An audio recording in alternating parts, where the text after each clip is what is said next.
So strength and weakness is granted by the brain, and these are things that like it should be obvious to us. If we see a power lifter who has a good day or a bad day, and like nothing has changed at the level of the muscle, then something is changing here. Something is granting the strength or not granting the strength.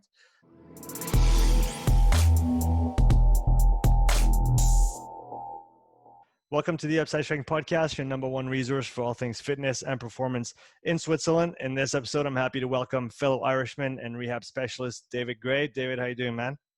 I'm good, Sean. Thank you very much for having me on. It's a pleasure. I know you've had a lot of good guests, so I'm happy to be part of that company, and hopefully we can have a good chat. Yeah. So for those who don't know you yet, can you give a little bit of your background, where you came from, how you got into rehab? Yeah. It's always the hardest part, isn't it? The background and kind of chatting about yourself. Exactly. So basically I'm in kind of the southeast of Ireland at the moment. Grew up here, played a lot of sports, Irish sports, Gaelic football and hurling, a little bit of rugby, a little bit of soccer, kind of anything that I could get my hands on really. But I was quite an injury prone athlete, kept picking up niggles, a lot of tendon issues, which for anyone who's had a tendon issue, they're very, very frustrating because they just linger on and on. And yeah, I got a little bit kind of in my early 20s, a bit dissatisfied by the kind of the approaches and the rehab and the clinicians that I was seeing, the solutions that I was being offered. So I kind of decided to try and figure it out for myself. I was sick of being in pain all the time, and like my life was sport. It was just everything was centered around that, trying to be as good as I could, and I could never really train or push myself to anywhere near my potential because I was kind of, you're in pain, you're training at 70-80%, just trying to get through a training session. Then you're waking up the following day, you're going to be sore for a couple of days, and then you're trying to repeat that cycle, and then you're getting to a game day and you're like, I have this conversation with some athletes that I work with. It's like, obviously in the GA Irish sports, there's a lot of running involved, and rather than thinking about like, okay, I'm the one who's gonna make the play here, or I'm the one who's gonna push myself, you're kind of thinking, I need to look after myself here, or I'm not going to last the full game, you know. So you're hoping that the guy you're marking maybe doesn't make a run or doesn't do something, rather than you trying to dictate the play. So that can be very frustrating. So yeah, I just went and kind of traveled the world and met a hell of a lot of smart people along the way, and took bits and pieces from everyone's approach, and just tried to bring it together. And that's kind of what I'm doing at the moment. I'm doing a lot of online work at the moment, and even pre-COVID I was doing quite a bit of that. So working with a lot of really good athletes from around the world, but not just athletes, just kind of anyone who might be in pain or wants to get back to maybe playing with their kids, or maybe running, or maybe playing rugby, or whatever it is. So it's a nice mix of people, and I enjoy working with that mix of people. And yeah, that's kind of where I'm at, and things are going well. I'm very lucky COVID wise that I was able to do that online work. And yeah, it's things are busy, but things are good. We'll get to that lower body basics program that you put out, and that's been really popular on the internet, like you said, during COVID. I want to come back on something that you said. You mentioned you took bits and pieces of everyone that you met along the way. Who have been some of your biggest influences in your work so far in your career? Yeah, I've had a lot of really good people, really smart people.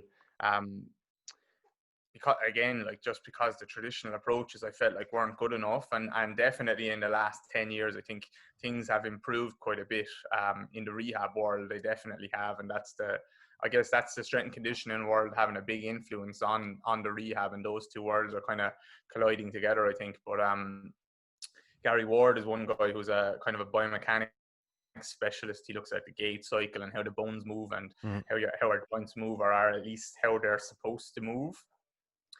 So he's been a huge influence on me, kind of on the what's missing in the body side of things. So he's really an expert at like picking out areas of the body that have maybe been closed off because of old injuries or anything like that, and then just reintroducing these movements and seeing what happens really. So Gary's been a big influence on me. He doesn't go too far down the loading side of things. It's really a lot of gentle movements, but they can be very, very powerful things when you pick the right thing. So I try and take those principles and then obviously increase the load and the speed of the movement as we go along. And then Dave O'Sullivan, who's another physio. He's worked for England Rugby League and England Rugby Union. So he's a very, very, very good physio, and he's been a mentor of mine. He's excellent at his job. I've been very influenced by Postural Restoration Institute, who they're an institute in America. The name probably isn't amazing because it's postural restoration, which I probably don't agree with that name in itself, but they talk about the breathing and the rib cage and the pelvis, and just reintroducing movement into those areas for a lot of people who have lost them, and looking at a lot of autonomics, so parasympathetic versus sympathetic nervous system, and how we can influence them things and how they can have a huge impact on how we feel and how we move. And then it's kind of just been all strength and conditioning coaches picking up bits and pieces here and there along the way. You might pick up some things on Instagram, good and bad, but it's about trying to filter it, I guess. And I guess probably any Russian or Soviet, any person with a Soviet last name that you can pick up some stuff along the way. So quite a variety of things, but I think no one person or no one approach has all the answers. So I think that's where you just got to take it and maybe throw your own spin on it and spice it up a little bit and see what comes out the other side, you know. How do you go about actually picking out the information that you find left and right and then putting it all into kind of your model, your way of seeing things? What's your process of learning around that? It's a tricky one. Mostly it's been by mistakes, making mistakes along the way, and trying to do things and practicing on your own body, and hopefully not practicing on your clients, but just whatever you think is right at the time, you're going to try it with your clients, and maybe slowly over the years you start to realize that there's better ways of getting results. So a lot of my learning was done actually on my own body, because that was my journey. It was quite selfish in terms of I was just trying to help myself initially, and I understand and I appreciate that N=1 is not amazing, but it's also a nice filter to have, where I try it on myself. I'd always try something on myself before I was going to give it to a client or something like that, you know. So it's been that, and the how you pick things out, that comes back to principles for me. So I have principles. I have kind of a model of how I would like people to be able to move, and I understand and appreciate that everyone is different, and there's definitely a self-organization that each person's nervous system is going to take, and each person's movement is going to look different. But at the same time, we still have a model and a kind of a group of principles that I'm trying to move people towards. And I think if you don't have that, then it's a little bit of a mess a lot of the time, where yes, everyone is different, but if we don't have something we're trying to move people towards, then you're just throwing shit at the wall really and hoping that something sticks along the way.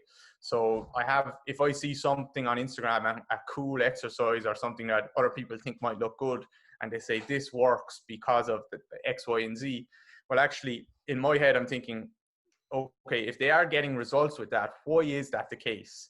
It's probably not because of what they're saying, but it might be doing something else along the way that I think actually that's what I'm going to take and I'm going to tweak and then fit it into how I do things. So it comes back to principles, I think, and just as you go along, you get better at filtering out the crap and kind of taking the good stuff, I think.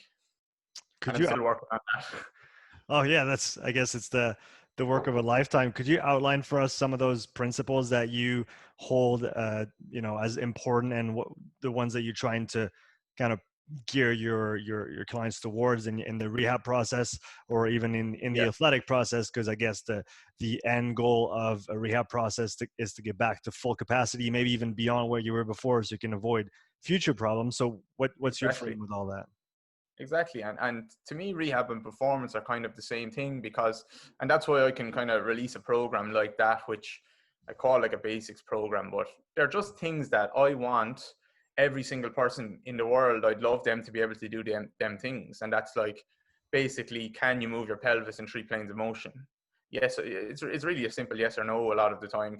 Can you do it? Can you not? And most people, they kind of can, maybe they can't, or maybe one side moves well and the other side doesn't. So the first thing we need to look at, for regardless of an injury, really is, do you have access to ranges of motion that you need throughout all these joints?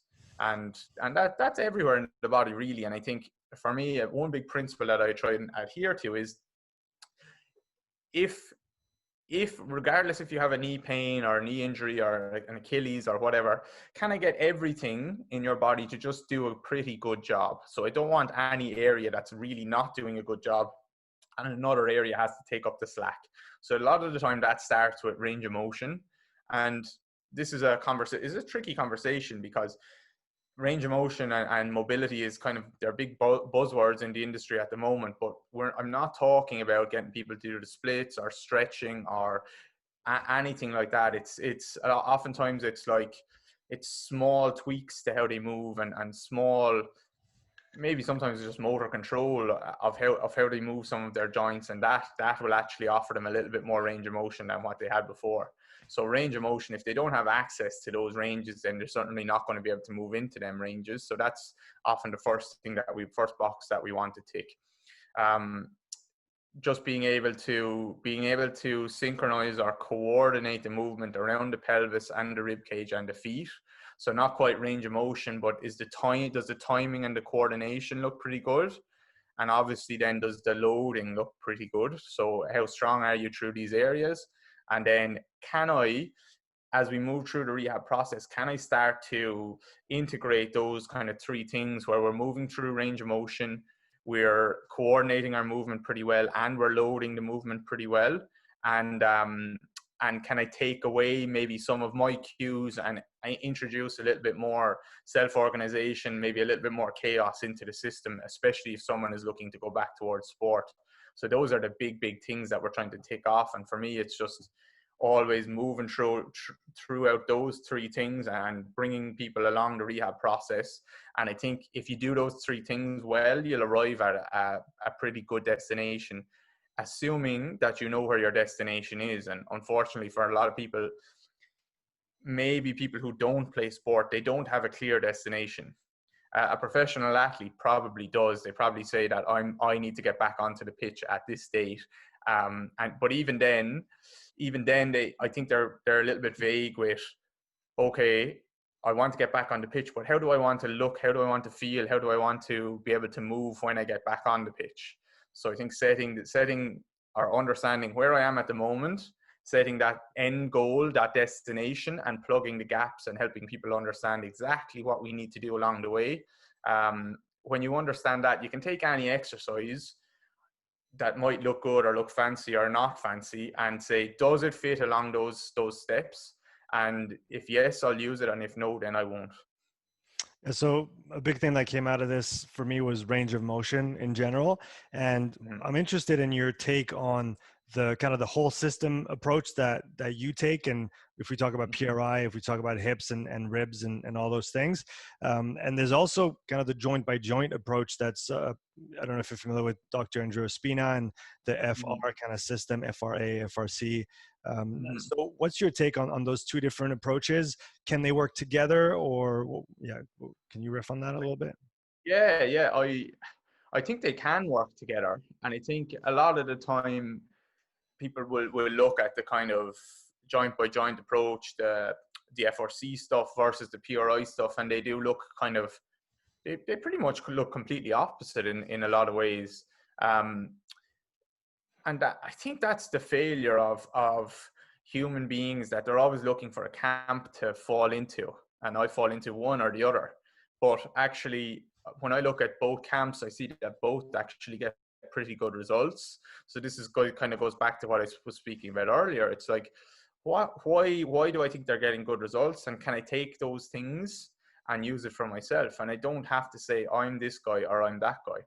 So I think PRI will almost always look at the whole body and look at the proximal structures. So they'll look at the rib cage and the pelvis a lot of the time, and they'll understand how the positioning and the movement of those groups of joints, the impact that they can have on the rest of the body.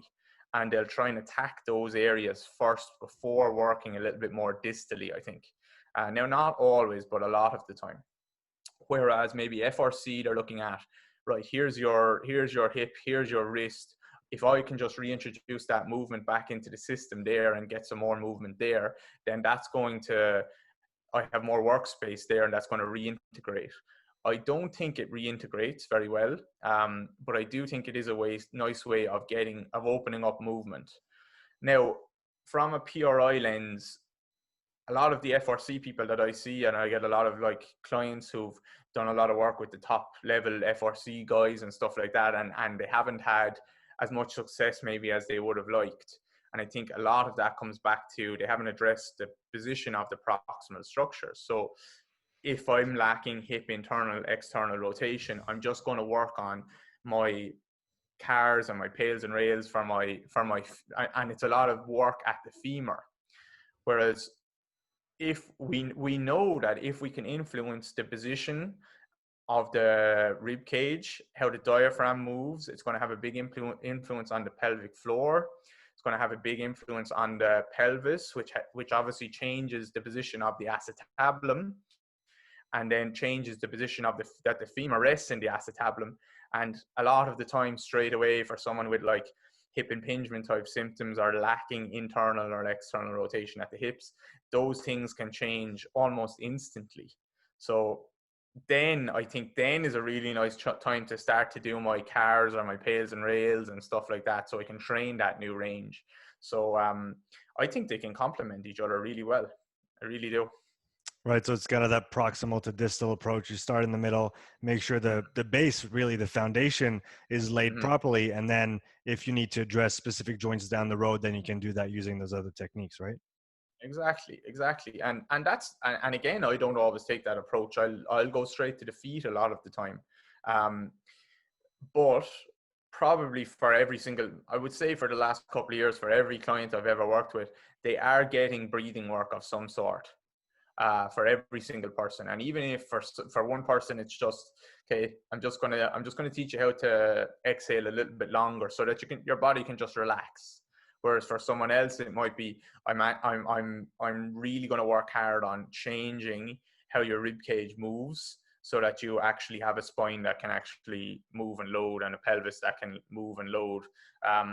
But for a lot of people, I'll go straight to the feet, and just, I think if we can change something there, we'll have a big change on everything else. So as much as I can, I'll avoid the like one localized joint type of approach as much as I can. But I do appreciate that is very valuable at some stage. What are some of the things that you changed your mind about throughout your career since you started, beliefs that you maybe had before and that you've kind of let go along the way, maybe even did a 180 on? Yeah, stretching is one. I went pretty big down the stretching rabbit hole. Thought it was the answer to a lot of things, and realized that it feels good for a short amount of time, and actually I think it makes a lot of people move worse in the long run. So I've done a pretty big 180 on that one. I went and studied with some of the best in the world with regards to stretching, and I appreciate that what they do is excellent. They make people more flexible. And even you'll see the Instagram guys who show like, look at my client here, they couldn't touch their toes before, and now they put palms easily on the floor, and like there's no restriction whatsoever. And I look at that and I'm cringing. I'm like, actually you just over lengthened their hamstrings, and they're touching their toes without any flexion through their spine. So I'm looking at that and like, I'm seeing an issue here. I'm seeing a big problem here. Or so another person, look, I can get this person to do the splits now, and I'm seeing laxity in the ligaments around the hip. So there's what we see on the outside is not necessarily, it's not a full representation of how someone is now actually moving. I've gone through that a little bit myself. I definitely overstretched some things, and it's a journey back from that. It's not all that glitters isn't gold, I think, with the stretching world. also just on with regards to that, I think if you're interested in range of motion, then you can't pick and choose. I think you can't say, right, look at me, I can do the splits now, and promote range of motion is so important, but then have 33 joints in each foot that don't move at all. So I see a lot of people that will pick and choose. Look, I can do the splits, I can do a Jefferson curl with 100 kilos and touch the floor with it. And actually, they can't access any frontal plane movement of their hips or their pelvis. They can't pronate or supinate their feet. And it's just the big flashy ranges of motion that they're interested in, not actually the smaller, subtler things that actually make the biggest difference. Yeah, maybe to play devil's advocate a little bit on that, is it still possible to do both, to be really, really mobile and to be really, really strong and I guess athletically sound at the same time? I mean, Juji Mufu comes to mind. I don't know if you're familiar with the guy, but Yeah. he'll do the splits, he'll do the most ridiculous lifts. He's really, really strong. He's still doing some tricking. I mean, he's in all respects, it seems from the outside like he's able to do it all. So Yeah. is that like, is he just I playing? think Is I this think you can possible? probably have it all. I Yeah. think you can probably have it all. I do. I just think it's easy to make someone more flexible. It actually is when you adhere to like just generic or just good old principles of strength and conditioning and loading people over time. It is not that hard to make people more flexible in certain ranges. Now, the more I think it's a tricky one. I think we have to understand as well that everyone is not the same. We're not probably all Juju Mufu either, and probably never will be. So I definitely wanted to be him at one point. I wanted to be Ido Portal and all these guys. Oh, did I lose you? No, I got you still. Oh, sorry. Lost for a second. I think my screen That's just good. changed. But I definitely wanted to be these guys at one point. But I started to go into those circles and meet people in those circles. And what I was seeing was for every one Juju Mufu, there was another 200 people that were completely messed up. They were broken. They were in pain all the time. And even if you look in these circles, you'll see that there's people there, like you see some of Ido Portal's top students who look unbelievable, incredible, and they have it all. And then you start to speak to some of his top students as well, and actually they're in pain all of the time. But they can do incredible looking things for Instagram, but they feel like crap all the time. So I do think you can have it all. I just think it's a delicate process and you have to be smart about it, just like any other training. In your opinion, what's missing from most physical prep programs for, let's say, field sport athletes? For example, you talked about Gaelic football, and I work in rugby, and there's a lot of soccer players around here. So what are some of the main things that you see missing from most physical prep programs? Good question. I think most people are doing pretty well at the moment, actually, as far as I can see. Now, maybe that's like who you follow on Instagram are naturally going to be probably better because I appreciate the good work that they're doing. And then if you looked elsewhere, there probably wouldn't be such good things. So if I look at you on Instagram, I'm like, oh yeah, this looks great. Like the strength and conditioning field is moving in the right direction. But then they're just the people that I probably follow and the people that I think are doing a really good job. I think just with regards to like traditional strength and conditioning work, I think how we load people in the gym is not amazing in my opinion. How we coach lifts is not amazing. I think it's not doing amazing things to people's rib cages, to their pelvis, and that's not, again, it's nothing to do with like the amount of weight they're lifting. I just think there's simple little tweaks in form. If you look at people lifting in the gym, there's a back squat, which is going to tell you to have your chest up and your pelvis in an anterior tilt. There's a deadlift, there's an RDL, there's a row, there's a bench press, there's a pull up, there's every single lift you could ever think of in the gym is probably going to have shoulder blades retracted and depressed, chest up, pelvis in an anterior tilt, and move from there, move as much weight as you can from there. So while it is really nice that people are starting to promote this variability, and they'll say, well, instead of back squatting, I'm going to go on a single leg or do a split squat because my athletes need variability. Well, actually, you're not really promoting variability if you're being honest with yourself. You're telling them to lift in the exact same way with their chest up and their pelvis dumped into an anterior tilt, and their shoulder blades pinned back. So I would love to see true variability in the gym where we do some protraction, where we do some rib cage, ribs down, where we have a little bit of maybe flexion through the thoracic spine. We have a posterior tilt. We look for knees coming in towards the big toe. So we're training a little bit of pronation. We're moving through not just the sagittal plane, we're moving into the frontal plane and the transverse plane. And there is an argument against that. The argument is that athletes, and definitely athletes, when they go to their sport, that they're getting all that work anyway. And so we're just giving them what they don't get. So in the gym, we're giving them the things that they don't get. I would argue against that. I can appreciate that argument, but I would argue against that and say, actually, their sport is probably driving them into that extension pattern anyway. And then the gym is putting them more and more into that. And what we'll see typically is over people's career, definitely lifting career, they will lose a significant amount of range of motion around the hips. So you'll see a lot of athletes and a lot of lifters with really poor rotation at the hips. They'll have really poor movement around the rib cage, and they'll have really poor movement at the feet. And I think how we're cueing our lifts and how our idea of how we should be performing our lift is having a negative impact on that a lot of the time. Now I understand that sometimes that's fine. We can there's a little bit of a trade-off that can be made, and we're going to build strength and build muscle. I just think that we can do both. We can build strength and muscle without making people move worse at the same time.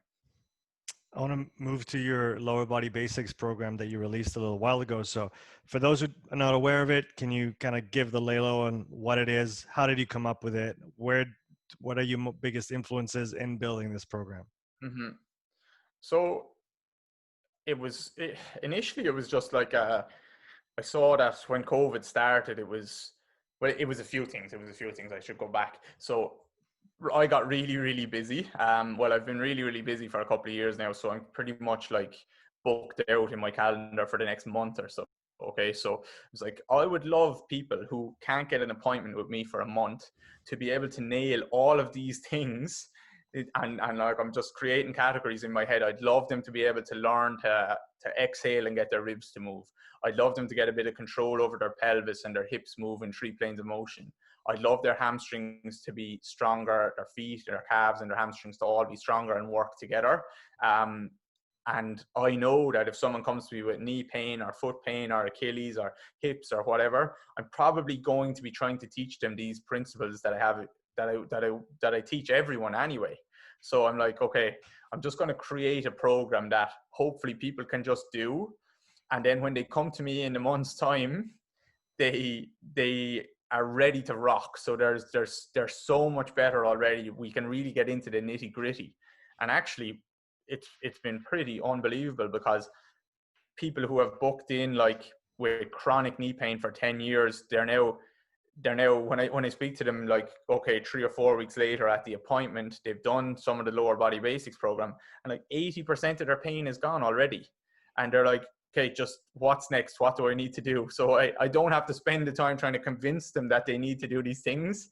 The program has done that because it shows people just how limited they are in some of these movements, you know? So that was one big thing that kind of pushed me to create it. And the second one was COVID started, and people didn't have access to a gym. So 99% of it you can do at home without really needing any weight. You can hold a baby or something for a couple of the movements, but you don't need much weight at all. So so it's just all the things I've kind of spoken about already. There's a lot of breathing work, but it's not breathing.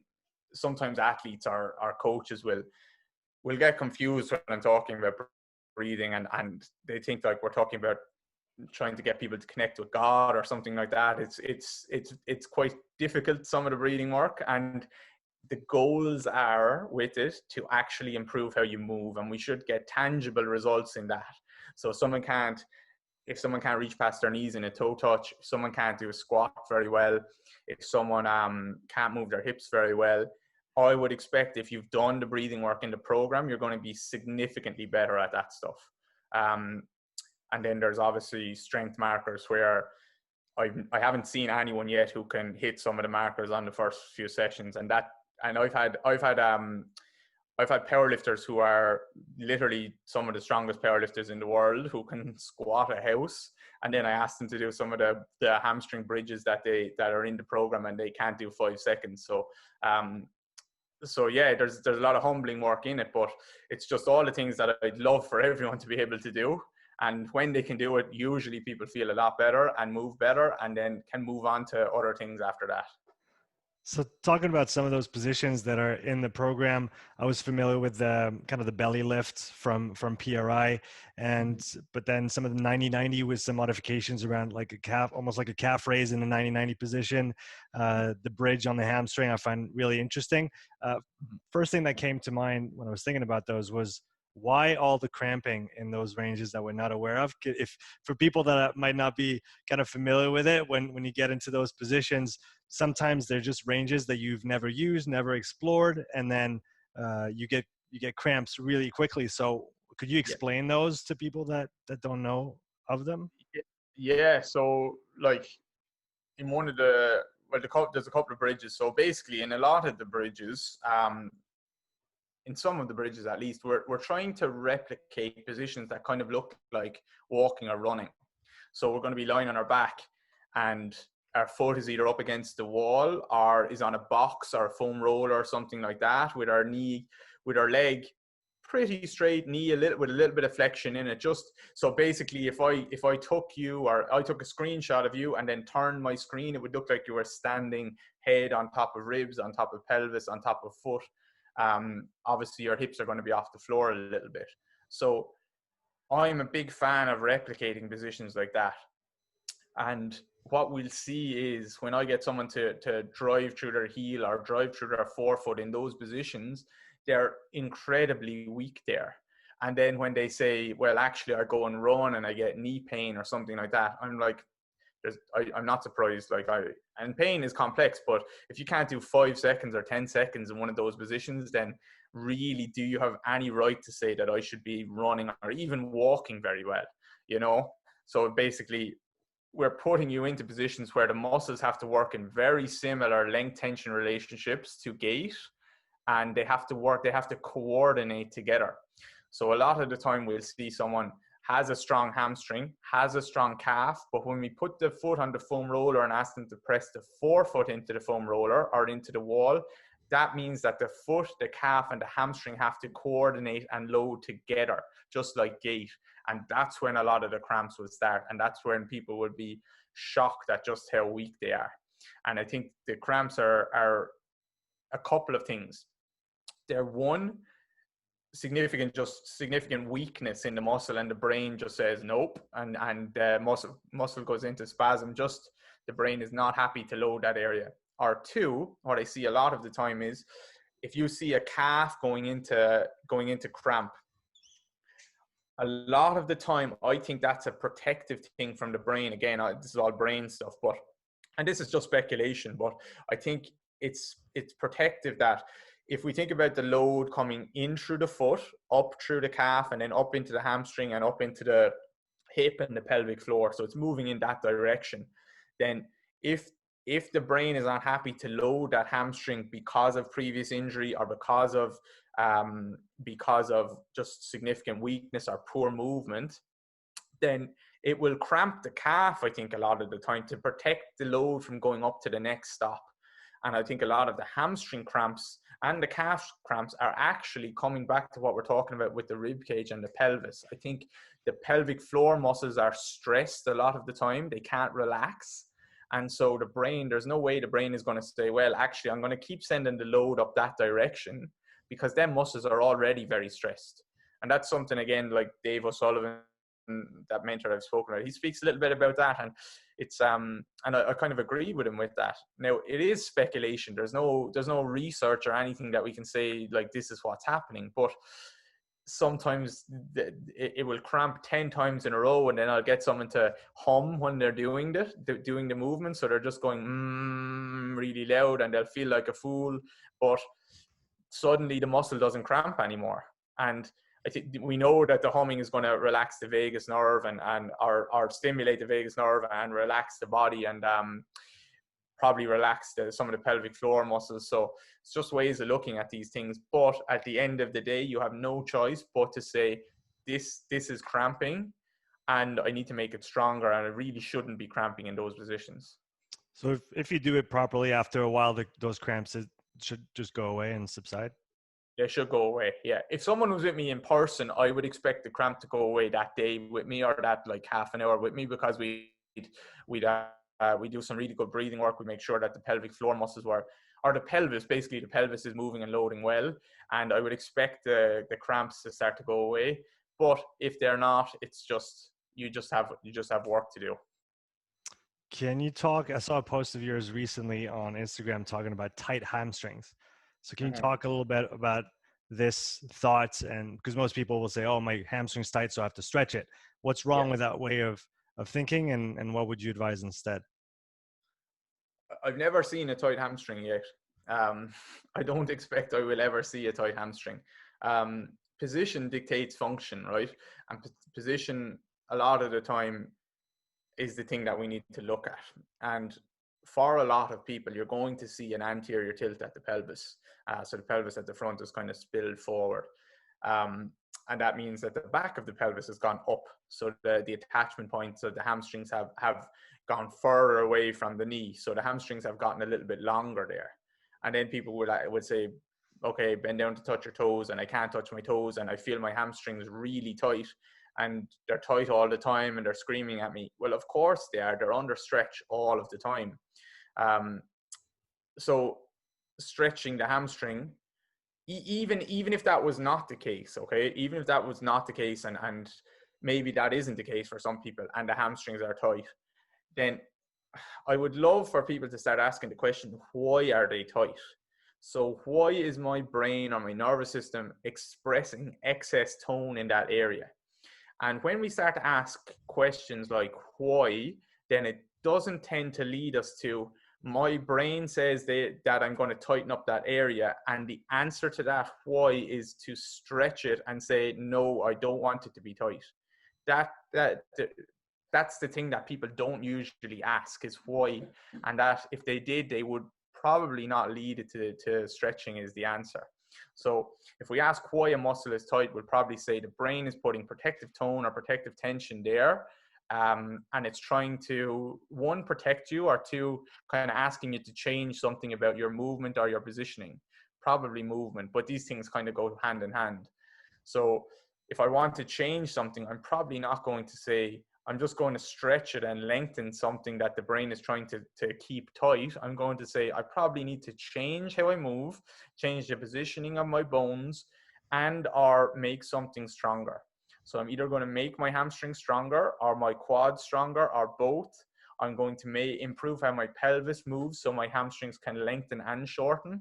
And I'm going to make sure that my rib cage and my whole spine can move quite well, so that when I move, it's not that I'm trying to use my erectors for everything, which are going to tighten again and kind of pull on that pelvis. So we've so many other answers that we can look at, but we just have to ask the question why first, and that's why we can change hamstring tightness in minutes usually, because we don't need to look at the muscle itself. A lot of the time we just ask the question, why is the brain expressing this tone there? And when we ask that question, we can change it, and we can have a better appreciation for the whole body, rather than just one muscle that would be tight for some phantom reason. You mentioned strengthening the hamstrings. One heuristic that comes to mind, I want to know from your point of view if it makes sense or not. A tight muscle is a weak muscle. Does that make sense in general? Is it a valid kind of heuristic to use, or is it not necessarily? maybe not necessarily. And I appreciate the sentiment. Like, people will say that, and they're probably not far off when they say like a tight and weak. But not necessarily, I think, because strength again is granted by the brain. Now, obviously, there is a local muscle involvement here, and actually, like, if you have very, very little muscle mass and basically, if you've come out of an ACL surgery, then and 6 weeks later your quad has wasted away, then strength is not really granted by the brain anymore. You're going to have to work your quad. But if I'm testing someone, doing a muscle test with someone on my table, and they can't resist me with their hamstring at all, then I can probably say, think about you being the strongest man in the world, and retest their hamstring, and it'll probably test strong.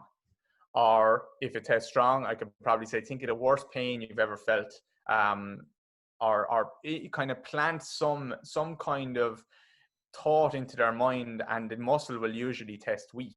So strength and weakness is granted by the brain, and these are things that, like, it should be obvious to us. If we see a power lifter who has a good day or a bad day, and like nothing has changed at the level of the muscle, then something is changing here. Something is granting the strength or not granting the strength. So the same can be said for tightness and weakness. Really, are these things actually weak? Are they actually tight? Or again, is it the position that we're in, the leverage that the muscle has? So again, if I do this all the time. I'll test someone's hamstrings, test weak. If we get some movement into the rib cage and the pelvis, suddenly the pelvis sits in a slightly more neutral position. Test the hamstrings, now they test strong. So I haven't done 6 weeks of hamstring curls. I've done 6 exhales, and now it's changed. So when you start to see this stuff again and again and again, and it's repeatable things, then you start to question where the strength is actually granted from. What's not the shelf life, maybe the half-life of such interventions? Because you talk about being able to have those changes happen within minutes, but then, if you retest someone 15 minutes later, is it still the case 30 minutes later? So how do you make those things stick over time? Yeah, you just have to train them. Usually you have to train. It's a really nice thing to see, and I appreciate that. Like, we're not looking for voodoo quick fixes, and that's stuff that I stay away from. In terms of, like, that's why I'm not a fan of muscle testing a whole lot. I'll use it a little bit, but it's just a very small part of my practice or my assessment. But I'm not basing my whole treatment on that type of thing.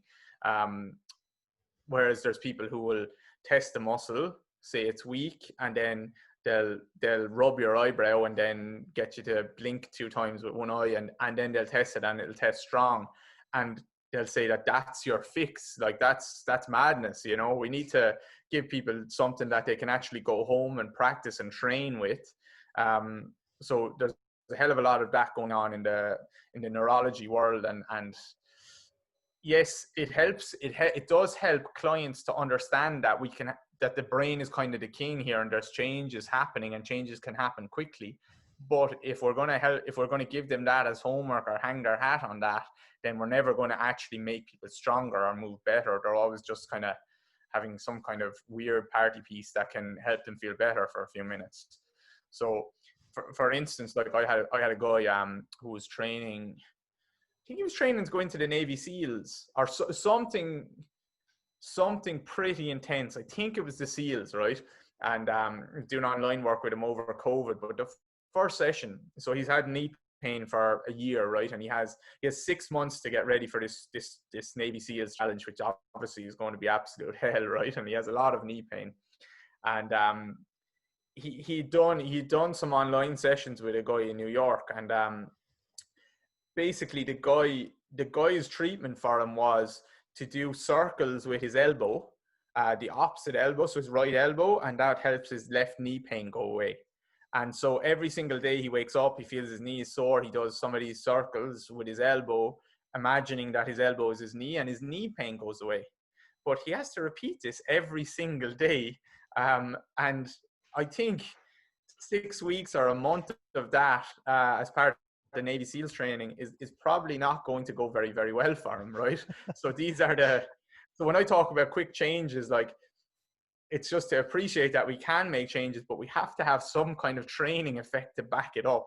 Um, and so that stuff is called like interlimb neural coupling, or just imagining that you're moving another body part or something like that. And honestly, I've seen that stuff work and people's pain actually go away for good. But I'm certainly not going to hang my hat on that and presume that that's going to be the case. I have seen it happen, but I'm very wary of anyone that promotes that as their whole approach. So if it's a breathing type of movement and the pelvis, we can have a big impact on the rib cage and the pelvis. It's going to give me an insight into, okay, I think this is some of what my client wants or their body is kind of crying out for.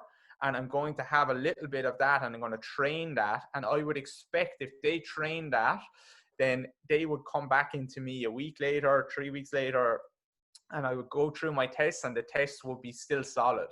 So these changes will stick. It's just that we need to make sure that, just like anything, we're practicing them. We're not doing it once off and hoping that it changes for good. It's just showing us that there is change available there, and we can train this. And just like anything else, at some stage we don't want to have to train it anymore. We want it to be there for us, and I don't have to think about this. So that, I think that's also what people kind of go down the breathing rabbit hole. They don't do enough of that, where actually I'm gonna stress the hell out of my clients. I'm gonna make these positions and challenges much harder and harder and harder, so that you become robust and you can access these movements when you go onto the field or go into your real world. Because these neuro changes that people see, as soon as you step outside the door and someone says boo to you, they're going to be gone, right? And I've seen that happen.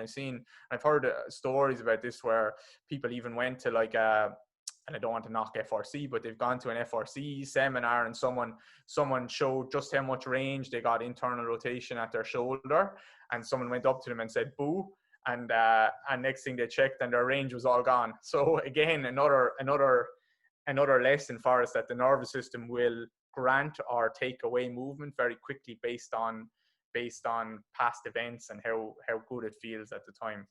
For me, it all comes back to, can I improve movement and can I make people stronger? And if you're not doing both of those, then probably nothing else matters.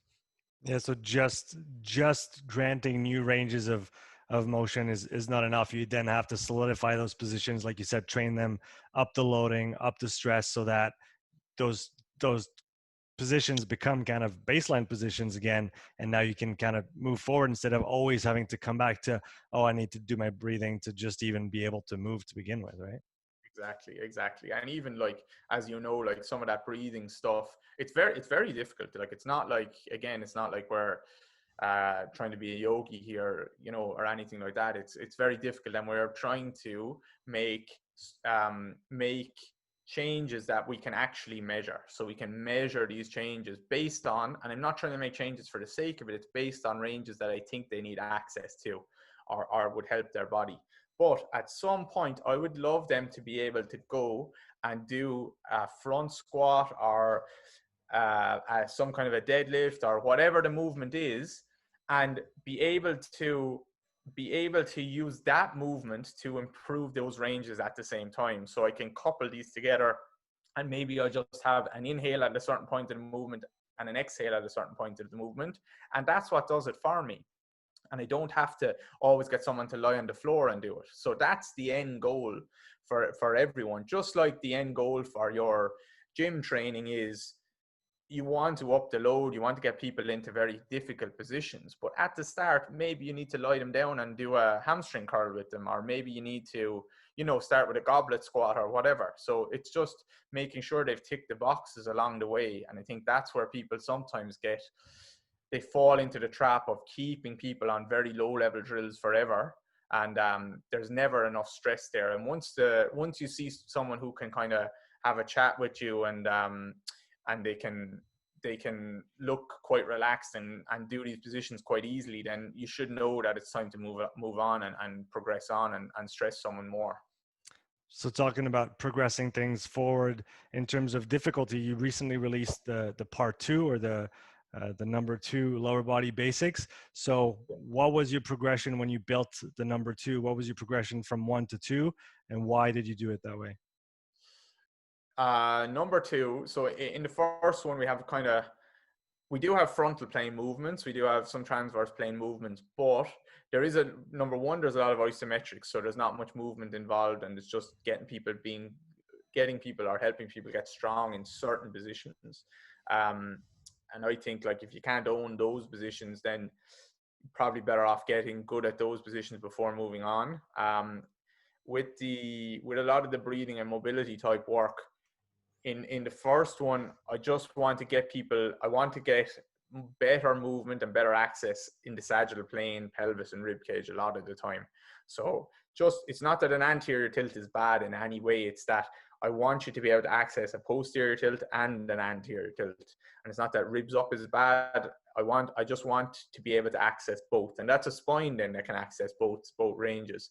Now, if we start to try and look at getting a lot of frontal plane and transverse plane movement around the hips and the pelvis before we've gotten our sagittal plane movement back, then we're going to see a lot of, I don't like the word, but we're going to see a lot of compensation. We're not going to see movement at the hips. We're probably going to see a lot of movement at the lower back and stuff like that, because again, this is measurable stuff. I can check you on the table, and if your pelvis is in, and I'm always careful with this. I don't want to go into like as in posture. One posture is bad and one posture is good. I don't like getting into that conversation. So we're only talking about posture as it relates to movement. Okay. So if someone's pelvis is in a very strong anterior tilt, then it's not that position is bad. It's that it will limit movement of the hips in the frontal plane. So, and we'll be able to test that on the table. So it will limit frontal plane movement, and it will limit transverse plane movement of the hips as well, and it will increase the loading on the anterior pelvis. So we're going to start to see a lot more load through the front of the hip. Okay, and that's where you start to see a lot of like osteitis pubis and hip flexor issues and things like that, hip impingement type stuff. So first thing in the first program, we're trying to get that movement back, and then in the second program, we're starting to introduce a lot more kind of side to side type stuff, a lot more frontal plane. But there is, because for me, frontal plane is huge, being able to access that frontal plane. And Franz Bosch will talk about that a lot with regards to sprinting as well, just how important that frontal plane control of the pelvis is. And for me, that's massive as well, being able to get that frontal plane control. So you'll see in the second program, like I have there's a leg up on a bench, and there's another leg like bent up, and you have to lift off that leg. But it's not lifting off by using your obliques on the side. It's making sure the pelvis has gone into all the right positions, so you've no choice but to use the glute. And so you'll see that as soon as someone tries to do that, they'll hike back up the pelvis on that side, and they won't actually be using the glute to lift off a lot of the time. They'll be using their obliques and stuff. So yeah, it's just progressions on and making people not progressing for the sake of it, but trying to increase the complexity of the movement. And yeah, just it's difficult. And I think for a lot of people, that I don't let people do two unless they've done one, because they won't be able to control the pelvis. They'll be a mess. They'll be shaking, and they'll be moving all over the place. Yeah, that makes a lot of sense. It reminds me of a concept that Pat Davidson was talking about years ago when I took his the Big Patterns seminar, and he talked exactly about that. It's master sagittal first, and then you can start layering on frontal and transverse. But if you can't manage your sagittal plane, then you have no business going into the two other ones, right? No, I would agree with that, definitely. Yeah. What are some of your current areas of interest, or things that maybe maybe areas that you're not as comfortable in as you'd like to be as a practitioner, and that you keep on digging and try to improve in? Everything. Everything, to be honest with you. It's always, it's always trying to improve everything and realizing like that, well, look, I think everyone goes through this, that the more you start to know, the more you realize you just don't know it all. And there's obviously, and that's a trap to fall into as well, because there's always going to be someone smarter. And there's a big kind of, I think in the rehab world and the performance world, there's a big kind of imposter syndrome, and people who are afraid to put any views out there because they're not the smartest person. And I think we all probably go through a little bit of that. So that's something I'm trying to work on myself, in that understand that yes, I'm doing things I think pretty well, but there's a long way to go. And also, don't be afraid to speak your thoughts or speak your mind in the meantime, because you're never going to get there. You're never going to be perfect. So that's just from my own development. I'm always trying to kind of remind myself of that. And I'm always trying to kind of grade myself a little bit in terms of, so people will always speak about, like, I get messages quite a bit, like, and people will say, I could never do what you're doing. I'm not as smart as you, or I'm not, like, oh, I can't believe how well you explained that. Like, I got 2 of those messages today already, and I explained that intelligence is nothing to do with whatsoever. It's all you need to do is look at people who are doing a really good job in the things that you want to be able to do, and start to look at what they do well, and start to kind of not copy it, but model yourself on them. So I'm always looking at who's doing the best job. So, like, if you look at someone like Dan Paff, who's doing obviously an incredible job with all this in the sprinting world. So I'm trying to pick up bits and pieces from him at the moment, and things that he's put out there. And I definitely need to get better on the sprinting side of things. And I love that stuff. I love learning from track coaches because it's black and white. You're probably the same as me. You're probably the same as me, where we've always, like, or I've done a lot of work with, like, field sport athletes and team sports. But you could be the worst strength and conditioning coach in the world, right? And then some player goes out and scores an individual try, and the team win, and you look like a genius.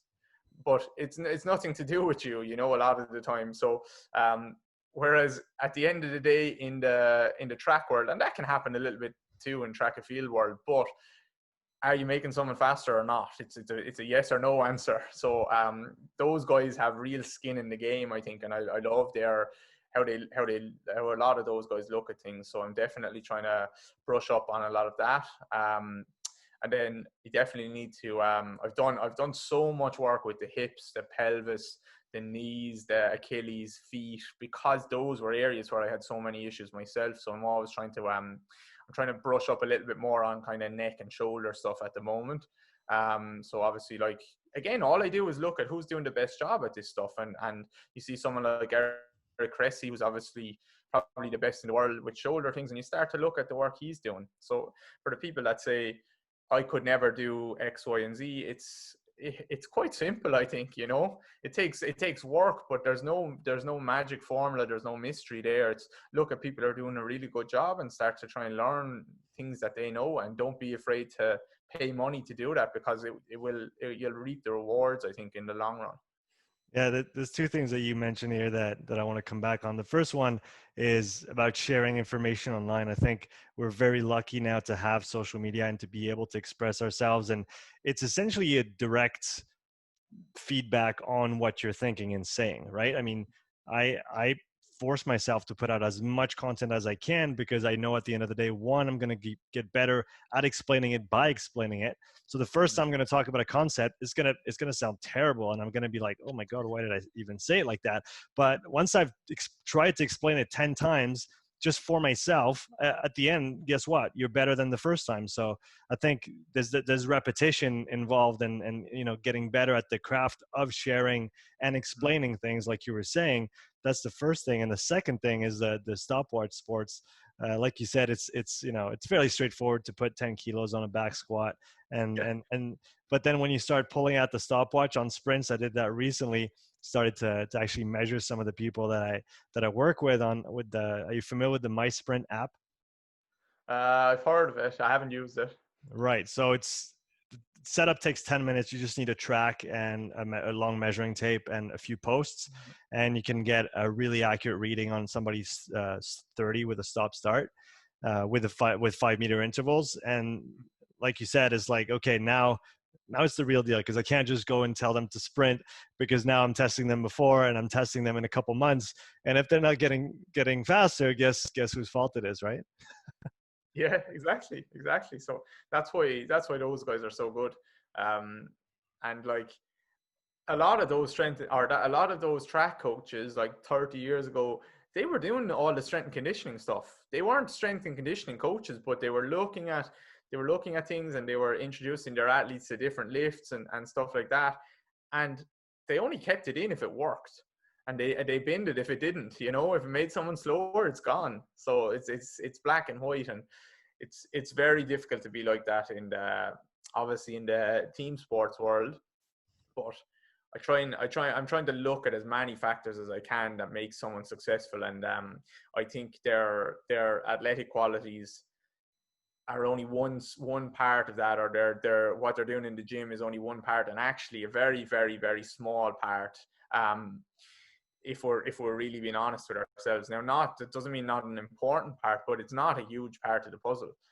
So I think that, and that's cool to see that in the strength and conditioning world, that's starting to change a lot. I think it's that people are getting less concerned about how much someone is barbell back squatting, and maybe you're starting to understand all the psychology aspects of it. And not that you're going to be not that, like, you have to understand there's a scope of practice there, but there's so many of these factors that are going to influence how someone actually performs on the weekend, or how they perform for 12 months or 10 months of the year. And that's what I'm really, really, really interested in. And I think a lot of the gym work is, we can really do a good job, and hopefully help to prevent a lot of injuries. Hopefully, we can't obviously prevent them all, but prevent injuries, and hopefully keep people in top shape. But at the same time, it's part of what we do, I think. And this psychology aspect of it, and again, goes back to what I was saying earlier: help people understand where they are at the moment, and what they need to do to get back to where they want to be. Even just giving someone a plan like that, and they'll feel better pretty quickly. So there's so much out there, and there's so much to learn. It's interesting. You mentioned kind of the different co-actors when it comes to sports preparation. I know Fergus Connolly has a really interesting model with the physical, the psychological, the technical, and the tactical, with maybe the health as the underlying basis of that for each athlete. And I try to stress that to my athletes all the time. I'm like, okay, you're getting faster, you're getting stronger, but are you practicing the skills of your sport? Like, are you getting better at your sport? Because on the weekend, like you said, it's going to be really hard to attribute any one feat of athleticism to just the physical preparation. It's all in context. There's people on the other side that you have to go around or go through, depending on the sport that you play. And if you're not actually trying to improve your game skills, and you're just focusing on the physical, you lose a huge part of the puzzle. And like you said, maybe the most important part. Yeah, exactly. And we'll see that in Ireland with GAA, like Gaelic football and hurling. For about 10 years, there was a period where everyone just went and got as big and strong as possible. And you're just seeing guys bulging it, like they're looking like rugby players. And really, they have to cover a lot more ground, and they have to cover a lot more ground. You have to be a little bit more dynamic and fluid with your play, let's say. At least most of the positions do. And we're just seeing guys that look like bodybuilders, and their movement was really poor. And the whole kind of one or two successful teams kind of went that direction, and every other team kind of copied them. And now you'll see that actually one of the two, probably the most successful teams now, are looking a lot leaner. They're looking a lot more like kind of AFL guys. And now everyone is kind of going that direction as well. So it's whatever the successful team does, everyone thinks it's right, and what everyone else is doing is wrong. But actually, there's kind of a world of grey area there, where just because a person puts the ball in the net doesn't mean that their strength and conditioning coach was the best in the world. Right, exactly. What are some of the things that maybe that you're not sad about, but some of the things in the fitness and performance industry currently that you don't like to see very much, that you think we should try and do less of? There's only one really, and it's just that it's just, and social media doesn't help with it. It's that kind of bashing of each other and bashing of the industry. That's the big thing. Like it frustrates the life out of me. Um, like if you spoke to a coach and you said, "Oh, there's a coach there in your town, and he's over there, and what do you think of him?" I think maybe it's like this in every industry, but most are like a physio. I see that all the time, and most people would say, "Oh, he's shit. He's useless," and and like what you'll see is actually what they're doing are very, very similar things, but they just hate each other and they're going to bash each other. And I just see way too much of that. It frustrates the life out of me. I think it comes down to this, right? It comes down to you don't need to put other people down to build yourself up. And the whole industry is rife in that, I think. And that's the rehab world, that's the pain world. People have whole accounts dedicated to just posting stupid things that other people say, or commenting on other people's posts saying you're stupid and this is the way you should do it. And like it's just, I don't know, maybe it's an ego thing or people trying to make money or whatever. But if you ever see me commenting on with a negative comment on someone's post, then tell me to delete my account. Yeah, that might be the flip, the other side of the coin when it comes to social media. We do have that opportunity to share. We do have that opportunity to put our thoughts under duress and to the test, essentially. But we also have that, maybe those algorithms that kind of show us more of what we like to see and less of the other one, which makes us less resilient to actually engaging in conversations that are maybe constructive and positive and try to make everybody move forward instead of, like you said, just staying in your camp and just pointing the finger and saying, "Ooh, that's bad. I'm staying over here." Yeah, exactly. And all the methods that are out there as well. Whereas like I'm a FRC guy, I'm a PRI guy, I'm a this and that. Um, they'll often bash the hell out of each other. They'll say what you're doing is stupid and what I'm doing is great. And then like they're if someone's getting results, if someone is actually helping people, then there's probably a reason. There's an underlying reason why they're actually helping people, and everything has value. Everything works, and everyone is trying. Well, most people are trying their best, and hopefully people's eyes can be opened a little bit. That you just whatever about thinking one method is great, that's fine. I don't mind that, but hopefully people's eyes can be opened and say that actually I don't have to bash someone else to build myself up. That's not the way to go, I think. What about something on the other side of that spectrum, something that makes you happy or makes you hopeful that you see more and more of in the industry those days? Um, one of the things is probably the whole strength and conditioning and the rehab side of things that people are moving towards what we just spoke about. That it's not all about numbers in the weight room or numbers in the gym. I think that helps. I think that's a big realization for people, and I think for a lot of years probably it was about for people. It was about I'm justifying my job here because that person can lift heavier. And actually, is that helping someone feel better? Is it helping them perform better? Maybe yes, but also maybe no. So I think that's changing, and we're starting to see a lot more just open-mindedness around with regards to that. I also see like that there's a lot of female coaches and stuff. I know some coaches on Instagram. We see a lot there, and that's really cool to see. And I'm not just saying that now because like there's this big movement out there for diversity at the moment. But I know a lot of really brilliant female strength and conditioning coaches and stuff like that, and I think they have usually a different way of looking at things than us, than the males. So you can open your eyes and learn a lot there. And then one other big thing is the conversations around mental health that are happening. Because in my world, I see a lot of mental health issues with athletes. So they're coming to me for rehab, and usually they're coming to me because they're a professional athlete or they're at a club or they're pretty decent level.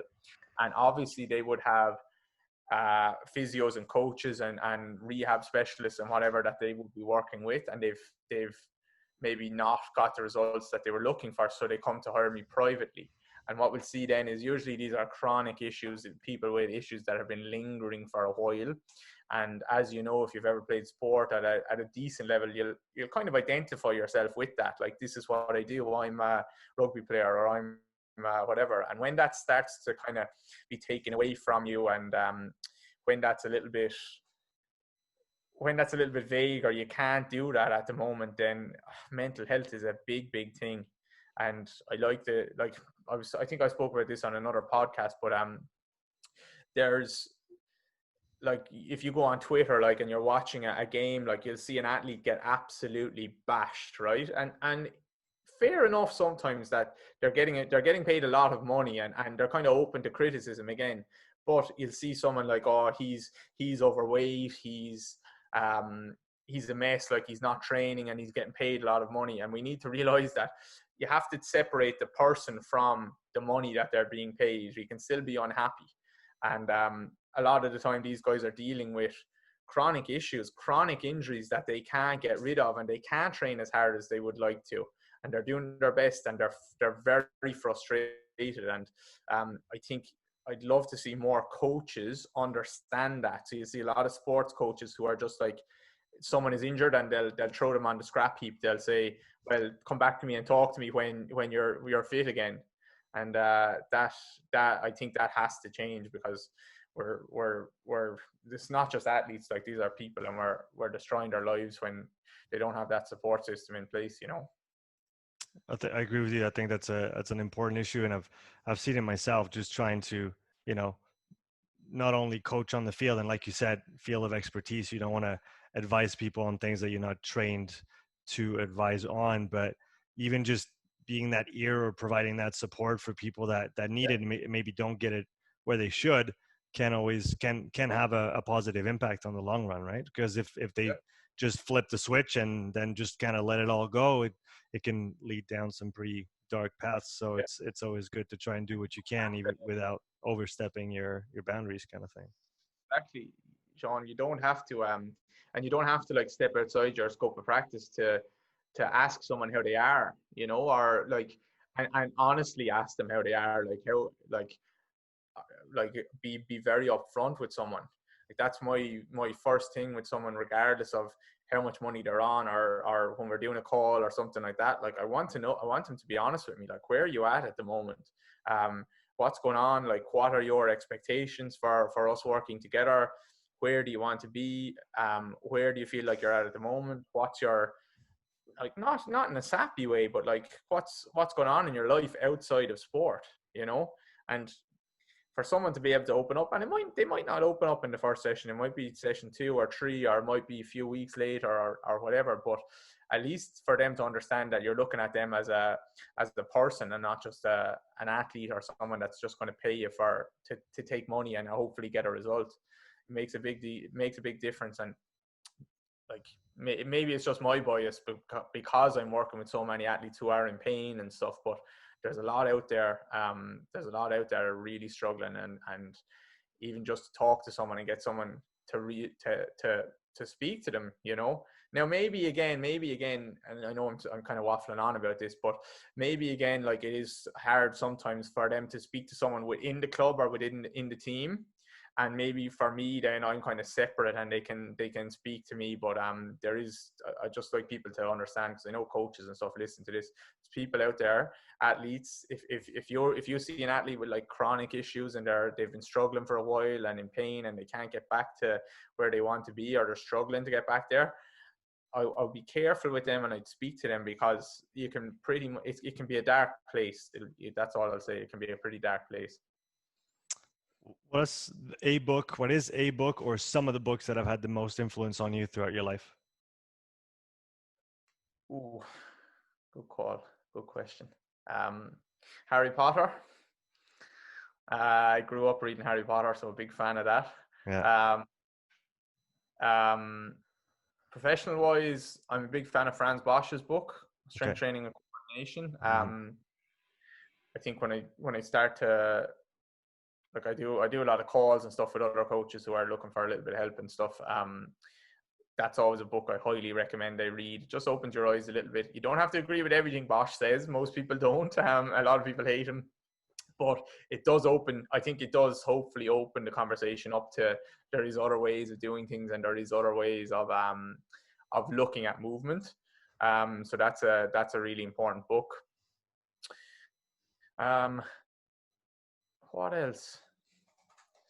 I'm not sure. I'm always bad at these questions.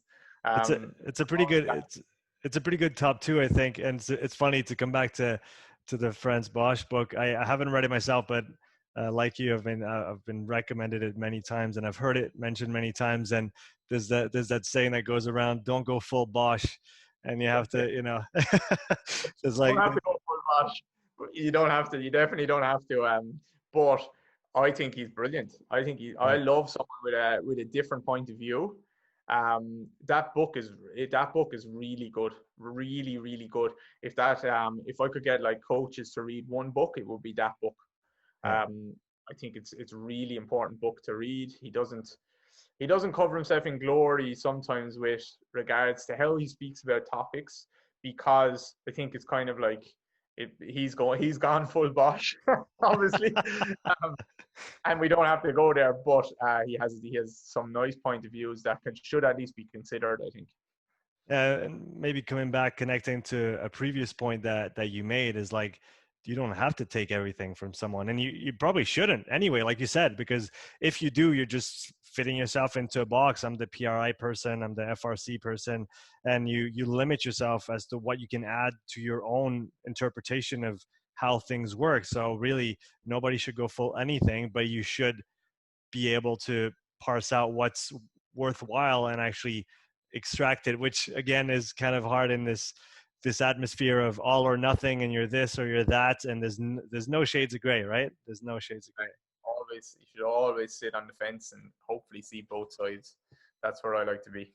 I like that, David. Thank you so much for your time today. Where can people find you on social media, on the internet? Probably the best place is Instagram. So David Gray, Grey, rehab. And you'll see some of me talking about maybe crap, maybe waffling on, maybe you find the odd thing helpful, but if you're interested at all, that's probably the best place to go. And the website is the same, davidgrayrehab.com. Again, probably website needs a little bit of an overhaul, but we've had a pretty busy last couple of years, so we're trying to get all that stuff, kind of all that admin stuff and that other stuff up to scratch. But again, as long as the results are good and the clients are good, then I'm pretty happy. And I think that stuff comes afterwards, Yeah, I totally agree with you. I'll definitely link those two in the show notes for the viewers and the listeners. It was a pleasure talking to you today. You too, man. Thank you very much for having me on. All right, take care.